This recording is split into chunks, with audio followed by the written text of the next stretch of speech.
Hey there, it's Michelle Leith with UnlockYourPossibility.com and the Live and Eat Fearlessly movement. I'm so excited to be sharing this video with you today because we're going to be talking about your holiday eating style. Have you ever wondered why it's so hard to control your eating during the holidays? Like as if it isn't hard enough year round, right? You may think it's because you don't have enough willpower, or you just can't control yourself in the face of all the tempting food. But I assure you, nothing could be farther from the truth. I remember what the holiday festivities used to be like for me. I would literally, on the day of a party, I would save up my calories all day just so that I could earn the right to eat at the party, right? But then when I got there, I was so hungry that I literally could not control myself and just would start, devouring everything in sight. Or I'd go to the event and I will have promised myself in advance, I'm not going to eat any of the, I won't touch the desserts, I won't have anything with cheese in it. I basically sworn off all of the good stuff. And when I got there, I would start to feel so tempted by these foods that I'd finally allow myself, just one bite, but then that one bite would turn into another and another and another because it was like, well, I've blown it, so now, what the heck, let's just eat it all. What I didn't realize at the time was that everything that I was trying to control my eating during all those holiday events was the exact opposite of what was really effective for my personal holiday eating style. You see, for me, rules and restrictions are an automatic trigger for overeating. What I really needed in order to make empowered, nourishing choices was something quite different. And I suspect that's why it's been so hard for you too. If you've had that experience of I just can't seem to stay grounded and centered and keep my shit together with food during the holidays, it's most likely because what you've been taught is actually not supportive for your holiday eating style. In fact, I get kind of cranky, more than cranky. I get downright angry about all the strategies and tips that I see in the media this time of year, telling people to do things like trick themselves by eating a bag of carrots and a gallon of water before you go to a party so that you're so full you won't eat. All of these strategies are disempowering and they're anxiety-inducing, which means they actually put your body in a state of stress chemistry, which actually drives you to be much more likely to overeat and gain weight. So not only do these strategies not work, but they set us up for a whole lot of self-judgment and frustration, and there's a much, much better way. So the simple fact is that resist and restrict food control strategies don't work any time of year. And so what I want to do in this video is help you identify your personal holiday eating style so that you have a better understanding of what strategies are really going to support you, not in losing weight or dieting or restricting or depriving yourself during this celebration season, but in making the most empowered, nourishing choices for you both now and in the long run. So yesterday I sent you a quiz that I created to help you identify your holiday eating style. The quiz looks like this. What's your eating style? And if you didn't get that quiz yesterday, you can download that right below this video. So just go ahead and grab it now and print it out. And it's a super quick true or false answer quiz. So go ahead and pause the video, take the quiz. And in today's video, I want to go over what each of the styles are with you because there are four primary eating styles that you may fall into. And I'll mention that many of us fall into more than just one of these, but you'll most likely recognize yourself in at least one, if not a couple. So the first eating style is what I call roller coaster eating. Now, if you answered mostly true to numbers 1 through 8 on the quiz, you could very likely fall into this roller coaster eating style. In the roller coaster eating style, you have a lot of rules about food, and you tend to be very black and white in how you think about eating and your diet. You're either good or you're bad, right? You tend to alternate cycles of dieting and then binging or just kind of being in this whatever mode, right? But it's either one or the other. You find yourself overeating. If you are in an overeating cycle or a binging cycle, you notice that particularly happens in the afternoon and the evening, most likely. you probably find that certain foods trigger your overeating. So as soon as, like I was talking about my example, as soon as you crossed a line and you've taken a bite of something bad, it's like, oh my gosh, like all bets are off, right? You probably experience a lot of guilt and shame when you eat certain foods or when you overeat. And you may feel that you don't deserve to have a special treat or a large meal every now and then. Overall, you spend a lot of time thinking about food, like it's on your mind constantly, about when's your next meal going to be, about whether or not that's going to be acceptable. And you're generally driven by sort of like an overriding theme of restriction or appetite control, right? It's all about kind of staying in control.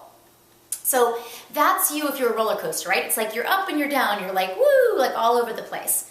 So that's the roller coaster style of eating. Now the second style of eating is what we call emotional eating. And I think a lot of us relate to this, but sometimes actually our definition of emotional eating is actually one of the other styles. So if you answered mostly true to questions 9 through 16 on the quiz, okay, so if you got a lot of trues in 9 through 16, you very likely fall into the emotional eating style. In this style, you tend to eat in response to strong emotions or to avoid feeling them altogether. You may not even be aware of specific emotions, but you experience like an uncomfortable feeling. And eating provides some sort of relief or distraction from that uncomfortable feeling. You may be extremely sensitive and intuitive. In fact, you probably are. You're probably super sensitive and intuitive. However, over the course of your life, this has been held as like a bad thing, like when someone's like, oh, you're too sensitive, right? So we make ourselves wrong for this beautiful depth of sensitivity that we have. You may feel like you focus a lot more of your attention on the needs of others than on your own, right? And then you end up feeling like you're doing all the work in your relationships. And this can lead to even more frustration and uncomfortable feeling. And then food becomes your reward for that, right? So there's kind of this sense of food being like the only way you get to reward yourself for all that you're giving. If you think about it, you find that you more often eat to fill up, right? So we talk about eating to numb out or eating to fill up. And while there is a certain degree of like kind of numbing out by distracting ourselves from our feelings, with emotional eating, it tends to be more of like, I'm filling a void. Okay, so if you can relate to I eat to fill up on something that I can't quite identify, then that would be a likely indicator that you are in the emotional eating style. Now, during the holiday season, of course, with more family time and more emotional triggers, you may be very aware, like more so than any other time of year, around a gap of like where things are in your life and where you really wish that they were, right? So there's this big gap that becomes really apparent this time of year. And food becomes a source of comfort around that. Another clue to this style would be that you tend to eat in secret. Right? A lot of emotional, when we eat emotionally, a lot of times we're hiding aspects of ourselves. And so it's very common that we're actually hiding the fact that we're medicating ourselves in that way or that we're feeding our hungers in that way. So eating in secret is another tip off to this style. So that's emotional eating. The third style is stress eating. Now, I think this time of year, most of us can relate to this, but this definitely has a different flavor to it.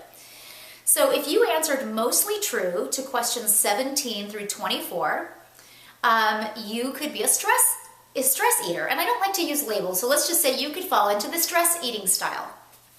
For you, busy has become a way of life, right? You're constantly in a state of hurried tension, whether it's from being overscheduled or overcommitting yourself. You're constantly on the go, and often there's this underlying sense of dissatisfaction with either your work or your romantic life.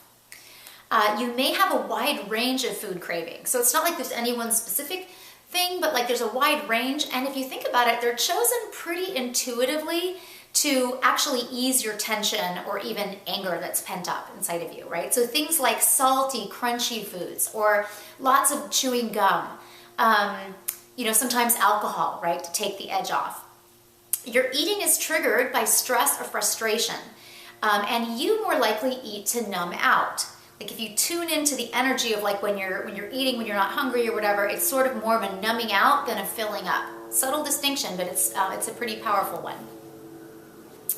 You tend to use your busyness as an excuse for not taking the time for meals, right? Not sitting down to eat. Yet instinctively you know that your energy would be better, you'd have more energy if you were actually taking better care of yourself.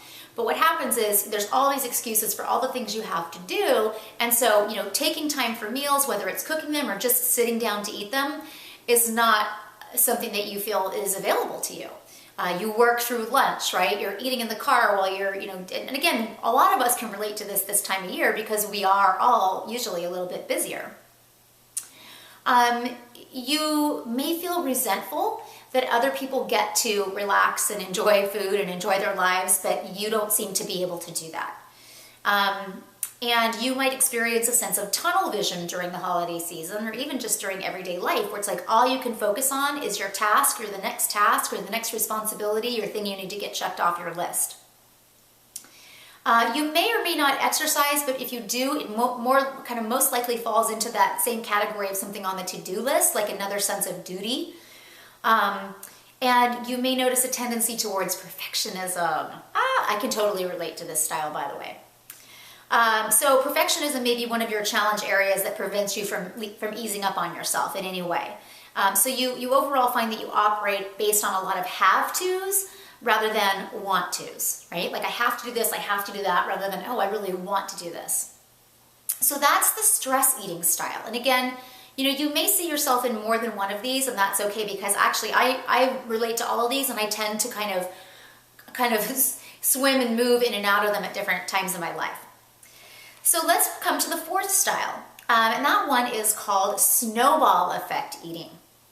If you answered true to to numbers 25 to 32, so if you answered mostly true to questions 25 through 32, got a lot of trues there, you might fall into the snowball effect style. So think of a snowball rolling down a mountain, like getting bigger and bigger and bigger as it goes, right? It starts gaining momentum and it just kind of like takes on a life of its own. That's kind of what this style is like. Your resolve and determination to embrace healthful eating wavers tremendously, okay? You may be inspired to make a change by an external factor, and this is really important. So maybe you see a picture of yourself or you go, oh my gosh, I can't believe I look like that. Maybe somebody makes a hurtful comment to you, comments on your weight or what you're eating, and suddenly it motivates you to want to make some kind of a change. But this is an external factor, okay? So this is coming from outside of you. So you'll start out strong, but as soon as you get tempted by something, you might fall off the wagon, right, in this one instance, and then your incentive decreases dramatically and you pretty much give up. It's like, oh my gosh, it's just way too much work, forget it, I don't even care. You kind of end up saying like, what the hell, what the F, right? Because your motivation was mostly external, right? It was based on kind of seeking some outside approval or validation. You lose steam around that goal very easily. And this style also involves some self-abandonment there, right? Because it's like, we abandon ourselves because we feel like the standards we've set or that others have set for us are just so, impossible to attain that it's like, I just kind of give up. You tend to be kind of more focused on gratification in the moment and relief from the hard work or the hunger that you experience. If you are trying to, when you are in one of your motivated phases and you're like, oh, I'm sticking to a plan, it's really hard for you to be hungry, right? It feels really uncomfortable to be hungry. And so that in the moment, I've got to relieve this discomfort is much more important than the long-term goal. Again, because it's not really internally driven. You continually promise yourself, I'll start tomorrow or next Monday or next month, right? But then what comes, when that day comes, you already feel defeated because it feels like there's just so much work ahead of you to do. And I see a lot of this time of year, right? It's like a lot of women go into the holiday season and go, oh, you know what, forget it. I'll never be able to manage all the food, so I'm just going to start over in January, okay? I hear it all the time. It's self-abandonment. It doesn't have to be that way. It's not a choice between do I actually get to nourish myself or do I have to starve myself. There is a middle ground. And what I want to do tomorrow is share with you some of my most effective strategies for each of the eating styles, so that you have something better to try for your eating style that's going to work, instead of the usual restrict and resist and restrict strategies that you've either been trying or that are floating around out there in the diet world. Okay, so I just want to remind you that resist and restrict do not work for any of these styles. Okay, there's definitely other things that are going to be much more valuable for you in learning how to make the most nourishing choices for you, and how to navigate your own triggers within these various eating styles when it comes to your holiday events, just the busyness of the season, etc. So again, tomorrow I'll be back with another video, so watch your email for that. I'm going to give you some of my best strategies. And in the meantime, please resist the urge to judge yourself or to label yourself, so that this eating style becomes a self-fulfilling prophecy, right? When we label ourselves like an emotional eater, we'll subconsciously act out that behavior to reinforce our identity so that we know who we are, okay? So this isn't about labeling or judging yourself. This is about looking at the eating style as a new context within which to explore how to best nourish yourself, and to nourish yourself in a more wholehearted and compassionate way, okay? So that's something to get you going. Listen to the video again, take some notes, see if you can figure out which of the eating styles is most prominent for you. Again, it's perfectly fine if you identify with more than one of them or even all of them, because like I said, a lot of us kind of dance among all of them. But that's going to get you started, and then I will be back tomorrow with more information, and I will see you then. Take care.